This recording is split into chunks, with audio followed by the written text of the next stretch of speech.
Hey, I'm Ella and I started my Amazon FBA journey this year. I set up this YouTube channel because I wanted to share my thoughts and experiences with you on my journey over the past 6 months and continuing, and I was very much hoping that you'll be able to share your thoughts and experiences with me too. There are so many Amazon FBA channels out there, so thank you so much in advance for taking the time to watch this video, and if you wouldn't mind liking and subscribing, that would be amazing. So before Amazon pretty much took over my life, I started my career in television production at the age of 18. So I landed a job on Strictly Come Dancing as my first job as a runner, and I pretty much took it from there and worked my way up through the competitive ranks of telly, which involves, as you can imagine, a lot of long hours, a lot of hard graft. But by the age of 24, I was one of the youngest TV producers in the UK, which to this day I'm still immensely proud of. But it kind of got to the point where I was thinking, you know what, I just don't enjoy this anymore. I don't enjoy working until midnight and then getting up at 7. There's got to be other things going on, and that's the point where I started looking into Amazon FBA. So alongside selling on Amazon in the UK, me and my broski Jansen Smith set up a company called The Listing Company, where we basically help people with their listings, kind of identify what could be better. We write listing copy, we source keywords, anything to do with kind of optimizing your listing we can do. So if you want to chat to us about it, then also hit me up and I'd love to talk to you about it too. So what I wanted to do with this first video is to give some advice on if you're starting out or if you're kind of in the middle of your journey at the moment, some advice of what I think is always really important to kind of keep remembering, to keep driving yourself forward as well. So my first bit of advice would be persistent. Amazon is full of just so many highs and lows. There'll be some days where you're just like, nothing is going to sell ever, and there'll be other days where you basically feel like you're some sort of mogul. So it's really, really important to just stay persistent with all of it. Amazon throws so many spanners in the works all the time, where every time you get an email from Amazon, you're basically terrified that they've kind of suspended your account for some reason. Or it could be that you're about to order a product, and on the day you go to order it, everything is ready and set, but then you kind of have a look at your niche again, and all of a sudden there's 2 new competitors doing basically the style that you wanted to do. But the important thing with it is to just stay persistent with it, because it will be okay in the end. It just won't be okay if you give up and stop. So the people that are successful are normally people that have persisted with it, and kind of even when everything's gone, no, that's not going to work, they still persist with it anyway and just roll with it. So that's kind of a really big bit of advice that I'd give, would just be to be persistent. My second bit of advice is you're always going to need a bit more money than you actually think you need. I see so many videos where people are like, yeah, you can do it on 750 quid, yeah, you can do it on £1,000.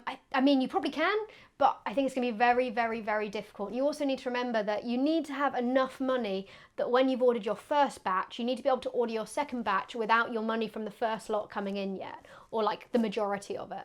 And also with the way things are at the moment with the exchange rate and stuff, the best way to get your margins down are to order more units and then to get into sea shipping.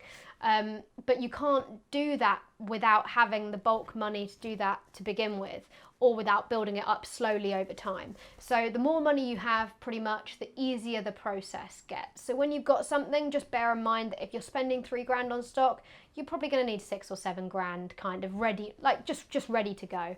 So that's something that I'd really bear in mind, and definitely when I kind of diversify with more products, that's definitely something that I'm going to kind of keep in mind for the next ones going forward. Number 3, I'd maybe suggest going for something for your first product a little bit more unusual, maybe. A little bit more kind of less competitive. If you go for something that sort of everyone else is going for at the moment, chances are it's going to be quite difficult to sort of diversify and differentiate, because so many people now know that to differentiate and how to make things better. But if you're competing with your first product and there's a seller that's got 20 products and kind of, you know, the last 5 years of experience and really have it down, the chances are they're going to do better than you are. It's just how it's going to work, pretty much, the kind of 9 out of 10 times. But if you go for something that's a little bit less competitive, a little bit more in its kind of own separate niche, then you've got a little bit kind of a higher probability chance of it being successful, which is kind of what we want.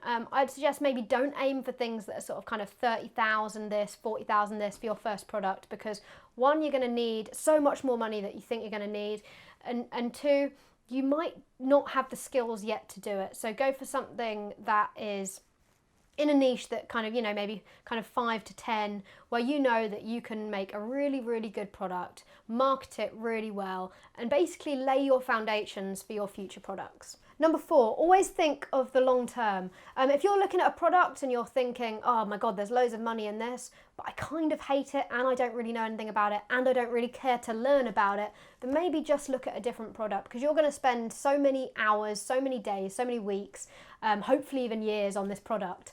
So it's really good that you kind of care about it enough to be able to market it really well, and, you know, chat to your customers, because you're going to have to chat to your customers, and just kind of get involved with the world and the ecosystem of that product. And if you can't do that, then that's okay. Just go and do something else. I see so many people, so many adverts now on my feeds, just basically going, Amazon, quick win. You can basically have a Lamborghini in 3 months. You can't. It takes kind of like many years of continually building, and it obviously depends of how much money you have to start to begin with. I mean, if you have $500,000 to begin with, then yeah, it's totally possible to kind of double your money in a short space of time. But if you're starting with kind of £2,000 or £3,000, then obviously it's going to take a lot longer. So it's just one of those things. So just always think of the long term, and if you're always thinking of the long term, then generally you'll make the right decisions about your products. You'll just make better decisions. If you're thinking for kind of 3 months' time, it's a very different thought process to 3 years' time. So always think of 3 years' time, and you will thank yourself for kind of future you. And number 5, I'd say just get involved with the community. I know I've met so many great people from doing Amazon FBA, made some good friends as well, and it's really great to have people to kind of share the successes with and share the bad days. I've had some great days bitching about like annoying customer questions.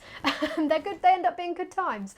And so just get involved with the Facebook groups, get involved with messaging people, and also like you learn off other people too. Everyone has different skill sets, and Amazon requires you to have all of those different skill sets together, which, you know, it's kind of impossible for one person to be brilliant at every single aspect.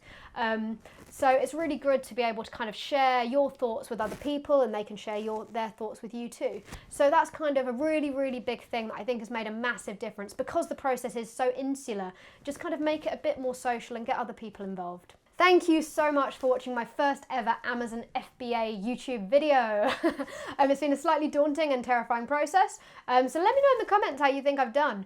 I want to create lots more videos for you guys, so also let me know what you want me to make videos on, and I would love to.